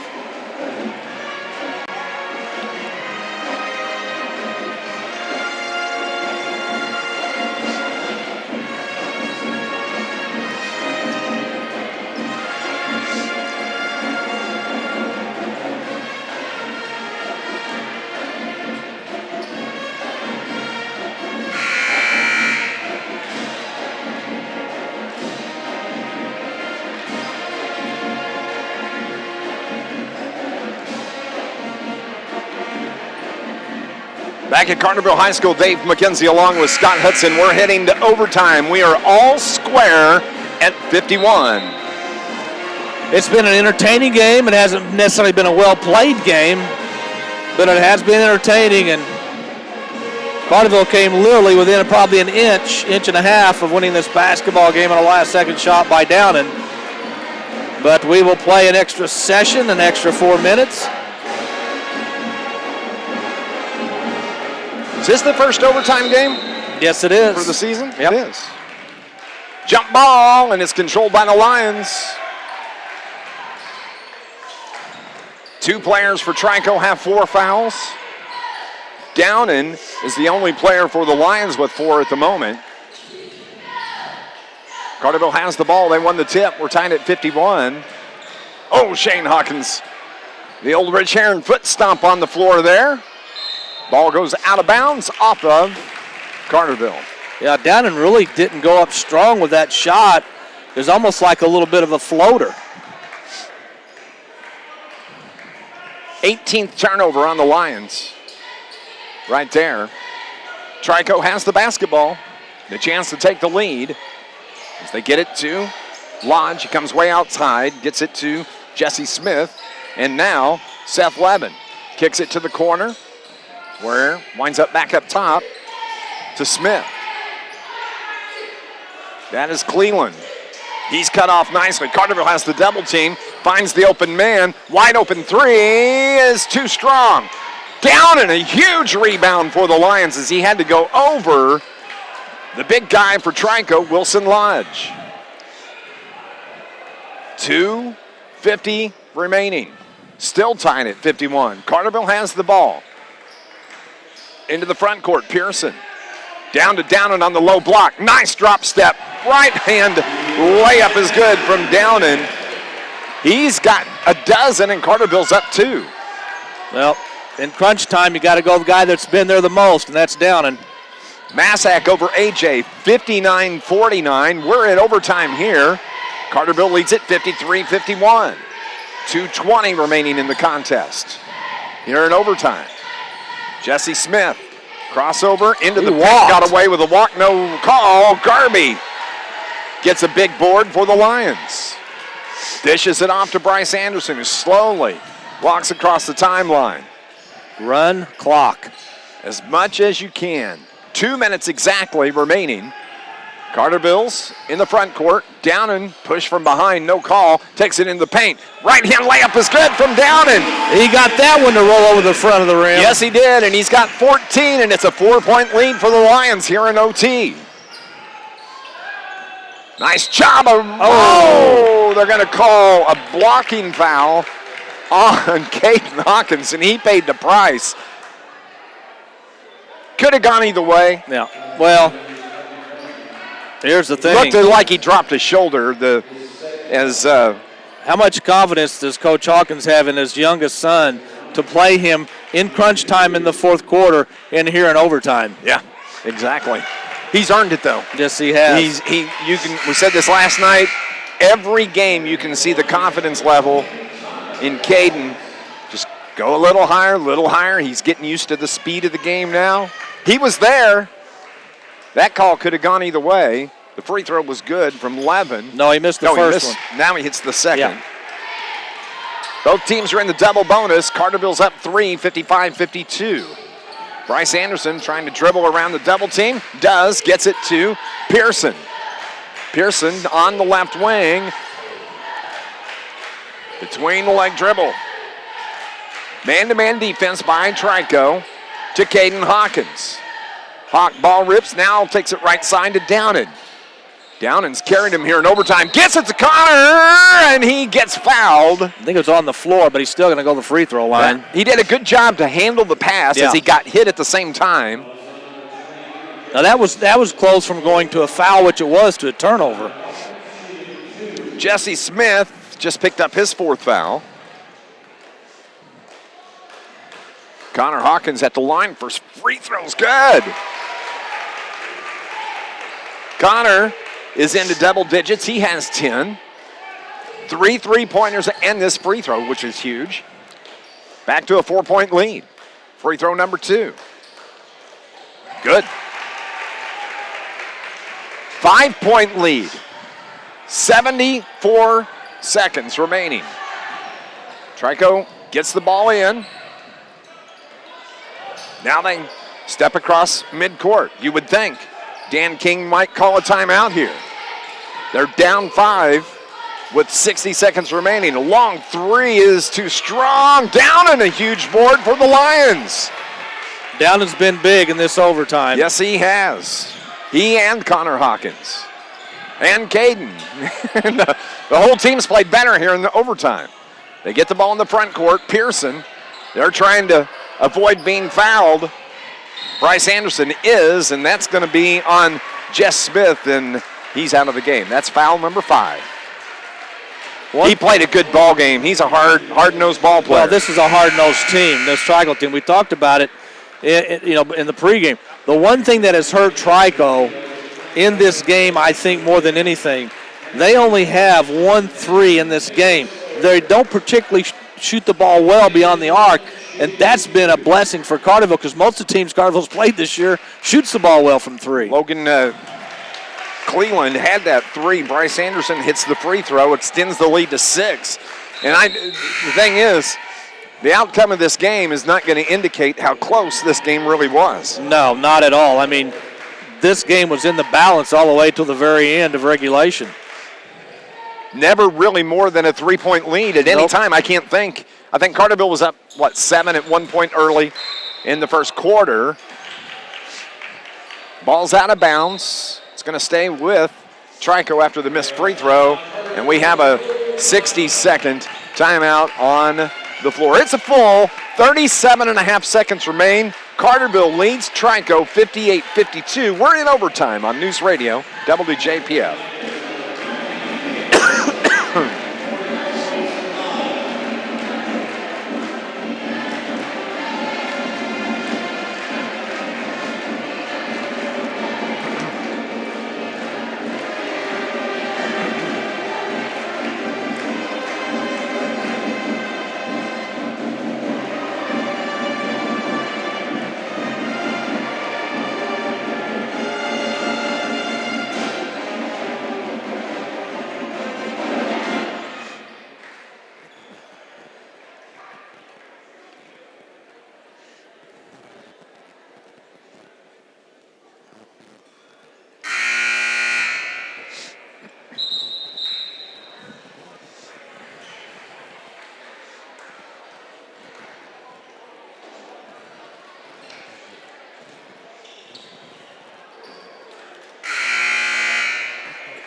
37.5 seconds remaining, 58-52. Carterville on top, and it's Trico basketball, length of the floor to go.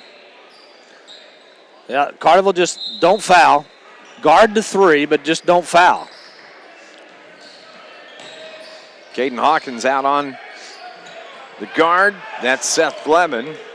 Push off from Caden Wilson. He fires, no good. Rebound, Pearson, he battles on the floor and out of bounds. Carson a little slow to get up as he was fighting 2 Trico Pioneers as the ball was going out of bounds. He's okay. Carterville's basketball, 21 seconds remain. They get it in to Anderson. He's fouled from behind.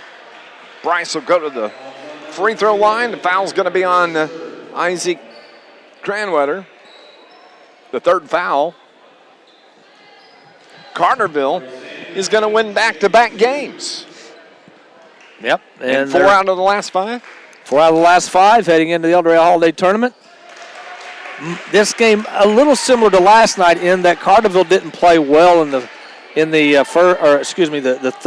second and fourth quarters, but they found a way to win, which is what they're going to do here tonight. Lions have 3 players in double figures. We'll name our Joe's Lawn Care and Snow Removal star of the game, a 3-pointer from way out top. Logan Cleveland hits. 14 for Cleveland. Timeout taken by Coach Dan King. That's a full timeout. We'll take a break as well. 59-55 with 10 seconds remaining here on News Radio WJPF. Bryant.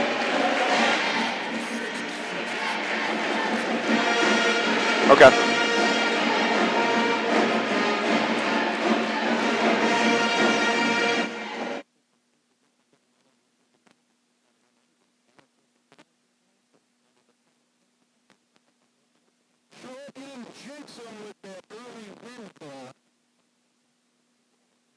Say it again.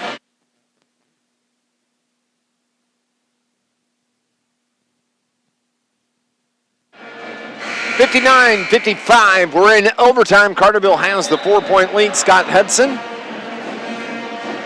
Just take care of the basketball. You know you're going to get fouled. You hit one, even if you hit one of two, you're going to go up by 5, so it's a 2-possession game. And there's going to be probably, at the most 7, maybe 8 seconds left. So, don't do anything stupid. Just take care of the basketball and, you'll live for another day. 4-point lead, 10.6 on the clock in overtime.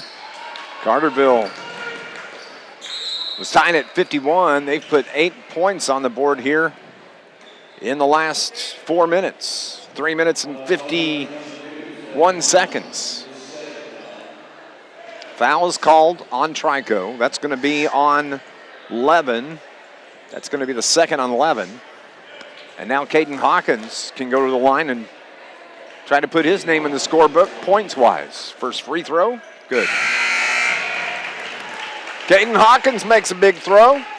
5-point lead. Don't forget, Scott and I, we have our Bank of Heron postgame show. Thursday, we'll have Lions basketball at 8:30 in the morning. Caden misses the second free throw, 8-7. 5 seconds. Long three, off the iron, no good. Bryce Anderson running down the board, that's going to be it. 60-55, Carterville wins in overtime. It wasn't pretty by any stretch of the imagination, but effective. Carterville's won 4 of their last 5, 2 in a row. Our Bank of Heron postgame show is next on News Radio WJPF. 60 here, and then Joe's 30, and that's all you need. Outstanding.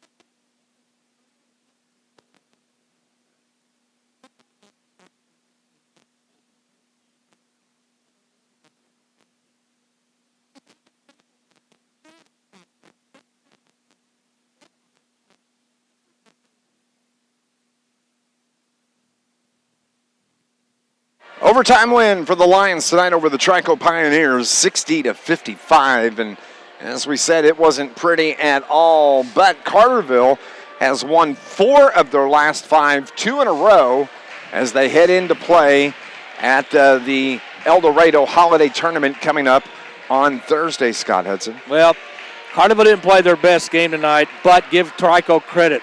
This is a very, very tough ball club, a 1A school that just played hard and, quite frankly, played harder than Carterville did most of this game. But Carterville found a way to win. And when you're not playing your best, good teams find a way to win those ball games, and Carterville did here tonight. When you look at the stats and the scoring for the Carterville Lions, you had 3 in double figures tonight. It was led by Eli Downen, and he really controlled the overtime early on, gave Carterville that 5-point lead in overtime. He winds up with 14 points in the game. Connor Hawkins, off the bench, had 3 threes and hit a couple of free throws. He winds up with 11 in the contest, and Bryce Anderson pushed himself into double digits with free throws down the stretch. He has 10, and Austin Garby with 10 points. Actually, 4 players in double figures tonight. You had Carson Pearson with 7. Caden Hawkins had 1 free throw right there at the end of the ball game, and Preston Sumner had 5 points in the contest. Carterville wins it 60-55. Some other stats in the game, and sometimes stats aren't indicative of score. Well, I think the stats tonight show you exactly how close this game was.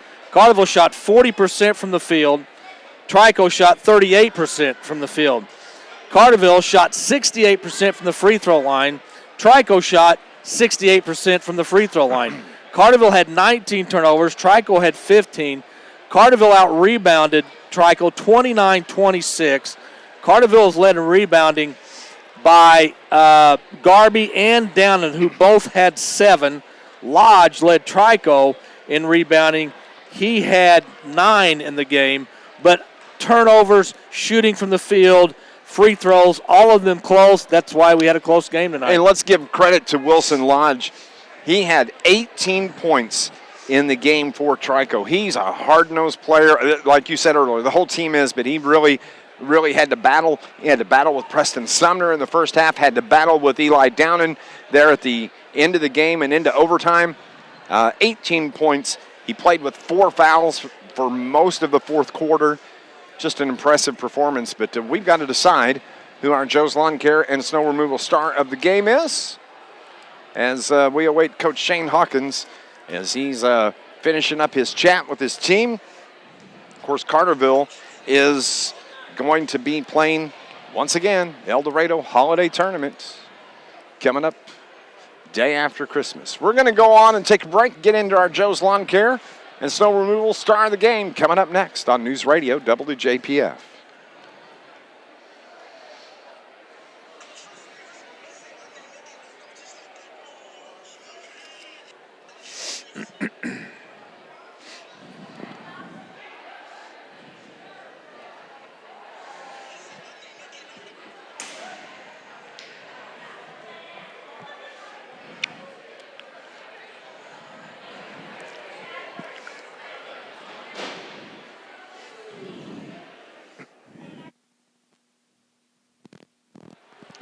An overtime winner for the Lions tonight, 60-55. Scott Hudson, our Joe's Lawn Care and Snow Removal star of the game. A lot of options here to go tonight. A lot of options, and we talked right before the last inbound in regulation with 7 seconds to go. You know, the star of the game might be decided then, or if not, it'd be decided in overtime. And I think looking at the way this game was played tonight and looking how it ended, I think you've got to go. I think you got to go with Eli Downen. Downen. 14 points, had 7 rebounds. In the overtime, he took over offensively and defensively. He had 2 big defensive rebounds when Trico missed a couple of shots early on. So I thought Eli Downen was the difference in the overtime. And quite frankly, they could not put Lodge on Downen even in overtime because they wanted to keep Lodge on the floor. Carterville and Downen took advantage of that. He got some easy buckets in the overtime, and he made Trico pay. Rain or shine, sleet or snow, call Joe. Call 534-8148. Eli Downen, our Joe's Lawn Care and Snow Removal star of the game. He winds up with 14 points in the game. Really, like Scott said, took over overtime. Won it for the Lions with great play there in overtime. And Eli Downen, our Joe's Lawn Care and Snow Removal star of the game, owned and operated by our friends Joe and Lindsay McCann for over 20 years. They proudly serve Southern Illinois, specializing in commercial and residential lawn care, landscape maintenance, tree trimming, snow removal. They do property maintenance. They do bush hogging, equipment repair. They do it all. 618-534-8148. Rain or shine, sleet or snow, call Joe.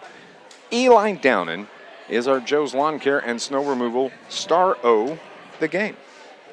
Yep, a nice win. Not a pretty win, but it's a win. And you know, you'll take an ugly win over a pretty loss any day of the week. And I'm sure Coach Hawkins will talk about that when he comes up. But the Carterville's on a little bit of a streak now. They're going to go into the El Dorado Holiday Tournament, a tournament that when you look at the teams that are in it, that are seated higher than them, you know, Heron a 4, you got Massac a 2, Fairfield a 1. I still say that if Carterville can put a complete 4 quarters together, there's no reason why they can't make a deep run in that tournament. Now, that's the big question mark. Can they put 4 quarters together? But I think they have the talent to do it. It's just a matter of going out and executing. Let's look back to a year ago.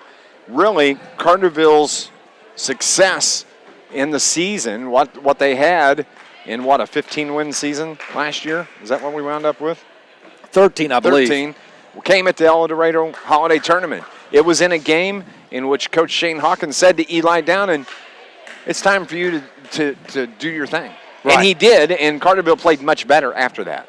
Yeah, and we're not, as far as number of games, we aren't at the midway point yet. But when you look at what, we're at the end of December, you're kind of the midway point.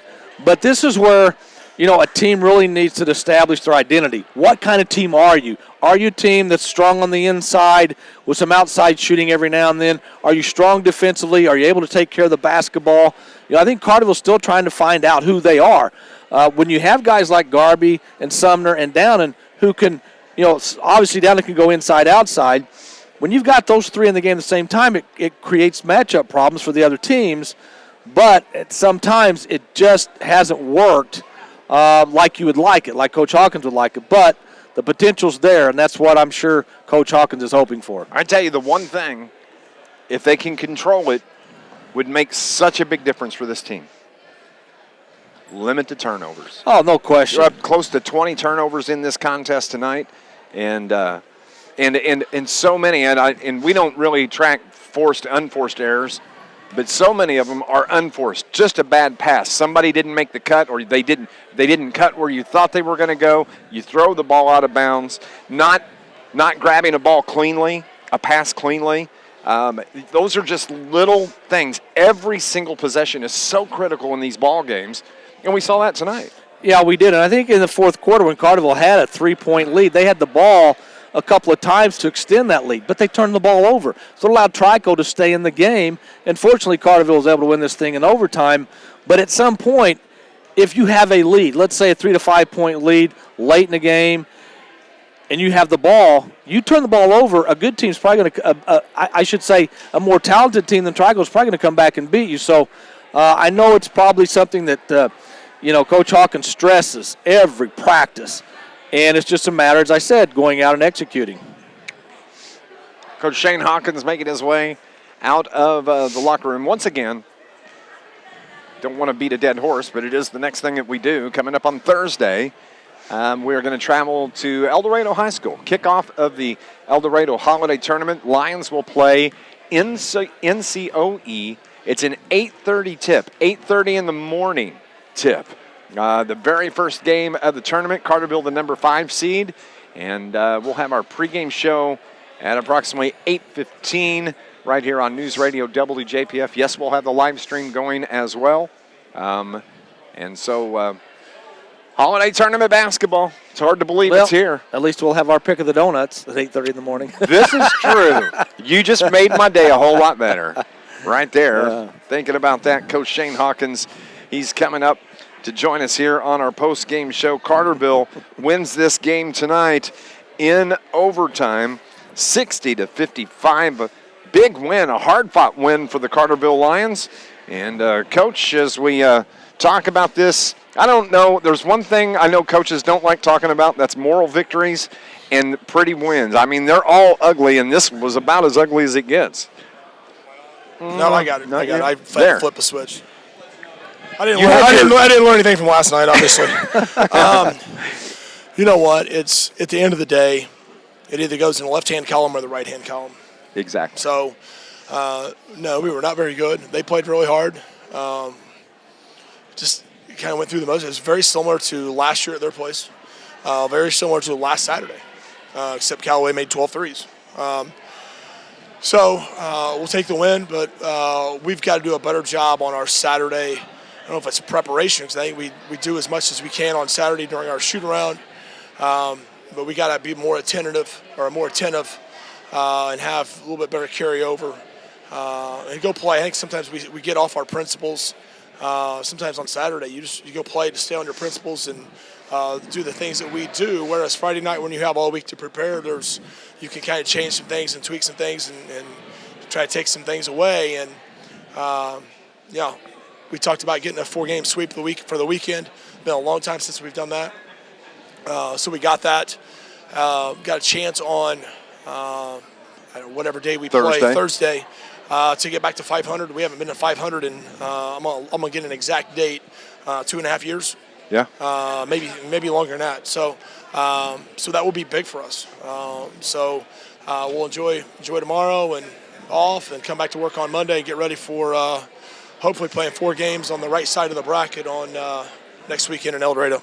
Speaking of coming up big, Coach, in the overtime, Eli Downer really came up big. Of course, he had that shot there at the end. Looks like it was going to go in, but it just kind of fell off the front of the rim. But he was able to take control in that overtime. And part of that was probably because Trico was not going to put Lodge on him. They wanted to keep him in the game. You took advantage of that. Yeah, the first thing we noticed is when he had a mismatch down there right into overtime. And I understand they have to have Lodge on the floor on the other end. But it was something we had to take advantage of, and we did. We got it to him, and we got what we wanted at the end of regulation. We got exactly. It was a good look. Got him to the paint, got him at 6-footer, and he raised up. It just didn't go in, and that was kind of summed up the whole night. Even when we did the right things, we didn't always get the result we wanted, but we kept playing. We kept playing hard, and it worked out for us in the end. One other question about tonight's game, and it's one of these things that we talk about it. If Carterville can somehow limit the turnover game, man, that's going to add 10 points to a ball game, and these aren't as close as they are. Yeah, and our turnovers are bad turnovers. Yeah, there's good turnovers and there's bad turnovers, and too many of our turnovers are bad turnovers. They're casual turnovers, dribbling in the wrong spot or dribbling when we don't need to be dribbling. So if we can clean that up, and we'll go back and get on film on Monday, and that's. We can learn, we can talk about it, we can work on it in practice. Sometimes you have to get the film to show them exactly what we're talking about. And when they watch film on their own, they don't see it the same way that we see it. And so we'll clip it and we'll watch it and kind of talk about certain situations, and hopefully we'll be better going into next Thursday. Next week is the holiday tournament at El Dorado. What are your thoughts heading into that? Number 5 seed. And you open up with NCOE. Yeah, and I saw NCOE on Thursday night, and they play hard. They've got a really good, really big, long, athletic, big kid who can cause some problems. He's about 2 inches taller than Lodge, and if it's one of those things where if you take him for granted because you're playing at 8:30 in the morning. You're playing a team, although we played them last year in a tournament, somebody we're not real familiar with. If you don't respect the game, we'll be coming back at 10 o'clock or 10:30 on Thursday night. So, it's going to give us a chance to hopefully win one and get to that right side of the column. And then you have a chance for, I don't want to use the word revenge, but you get another shot at Heron, who we played 3 weeks ago. So, our goal has got to be to get to the right side and go play 4 games and see how it falls. And, Coach, one last thing before we let you go. Want to wish you, your family, the Carterville Lions basketball team, a very Merry Christmas and Happy Holidays. And we're looking forward to the El Dorado Holiday Tournament. Because I told Dave earlier tonight, I said, when you look at the El Dorado Holiday Tournament, the teams that are in it, and I know your team hasn't played up to its potential yet, but if you go over there and play like you're capable of playing, you could be playing championship game. Yeah, it's a really good tournament. Obviously, the farther you get out on that right bracket, having Heron, and it's a rivalry game. So it's kind of a wild card game. Fairfield's sitting at the bottom of it in our bracket. The other bracket you looking at probably Massac and El Dorado, but it's that tournament maybe more so than any other one.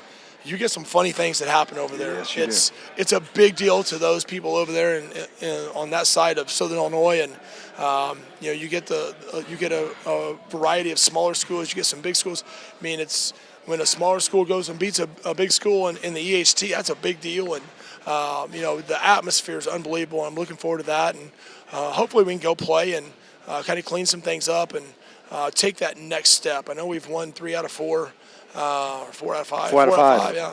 But I still don't think we're still a couple steps away from where I'm hoping to get to, and then once we get into January, take another couple steps forward. But we'll take it and we'll get ready for the holidays. I want to wish you guys and your families a safe holiday, and our fans, and wish those guys our fan base of Carterville a Merry Christmas and a Happy New Year, and hopefully we'll give them.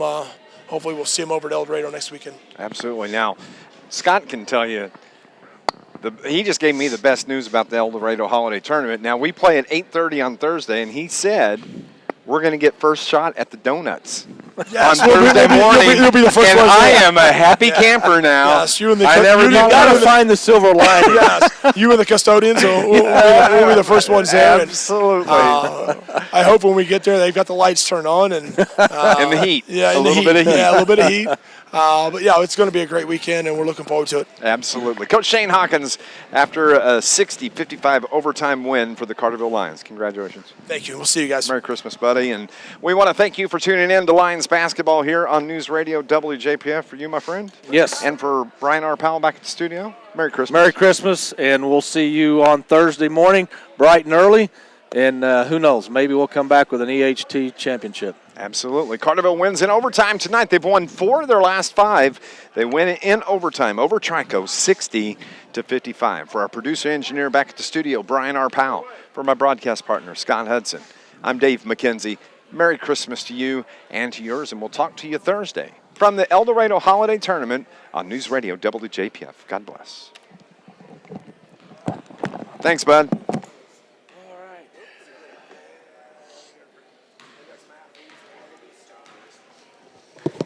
Merry Christmas. Good job. Merry Christmas. Merry Christmas to you.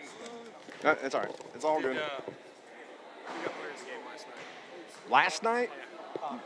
Yeah. All right. Yeah. Oh, he doesn't? Nobody told him that. No, kids. Hey, no time for